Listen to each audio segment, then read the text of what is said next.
Here's my craft presentation about marbling wine glasses. The first step to completing this craft is gathering all of the materials. You'll need acrylic paint, about 2 to 3 colors. I suggest using white as your base, so most colors can show up. Then about a cup of water, a small container. I used a disposable turkey pan just so I could throw it away at the end, but you could also use a plastic Tupperware or whatever you have on hand. Wine glasses or another glass. I chose to use stemmed wine glasses. A paintbrush or utensil to marble your paint, cardboard pushpins, and a scissors to create a drying stand. First step is to cut or rip the cardboard into a slightly larger size than the glass you will be using, as shown in the bottom right. Then take the 4 pushpins through the cardboard with the point sticking up toward the ceiling. This is where the base of your glass will sit when it dries. Then grab your container and use the desired paint colors. Next, squeeze about 1/4 to a 1/2 cup of the main color paint you would like to use into the middle of the container.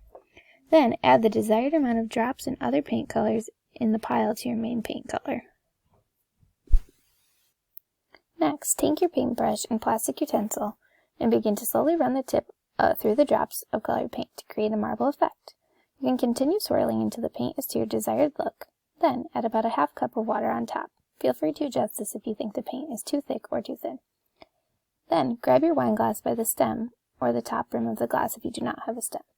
Immerse the base of the glass fully into the paint mound until it's fully covered. Then remove it from the paint and tilt the glass horizontally and slowly spin to ensure the bottom is covered and all excess paint drips off.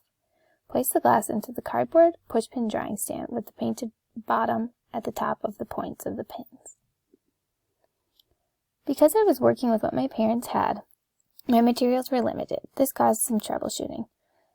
Some of the craft instructions I followed called for a marbling agent that you can buy at most craft stores. Since I was not able to leave the house, I decided to experiment with water, which ended up working well for me. There were many different types of paints that were also suggested for this craft. The most common I found were acrylic and spray paint. Since I only had acrylic at home, that is what I used. This was a problem when the majority of my mom's paints were old and slightly clumpy. I was able to thin them out with a little bit more water to make it work. The amount of water used for this craft also varied in many instructions. The first time I attempted this, I used way too much water, which kept the paint from sticking onto the glass. I suggest starting with a little, and you can always add more if needed.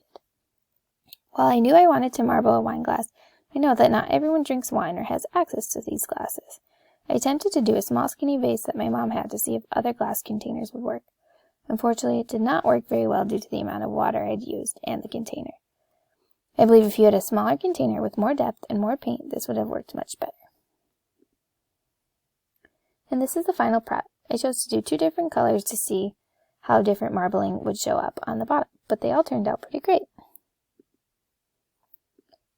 And my reflections and takeaways. Overall, I thought this was a very enjoyable activity that did not cause too much stress, even with the troubleshooting that I had to do. The process of the craft was quick. I completed it in less than 30 minutes. The drying time does take about up to 72 hours, but you don't have to do much work for that. With the right materials, this craft would be easily translated into a different container or cup. I would love to see how this would turn out on a mason jar cup or a tumbler. This craft allows for some error as you move through it. The small vase I attempted to paint was able to be wiped clean before it dried, therefore I was able to start over. My favorite part about this craft is that it encourages wine drinking. Even if you don't like wine, it's always fun to drink out of a fancy glass. I hope you enjoyed this craft, and thanks for listening. Cheers!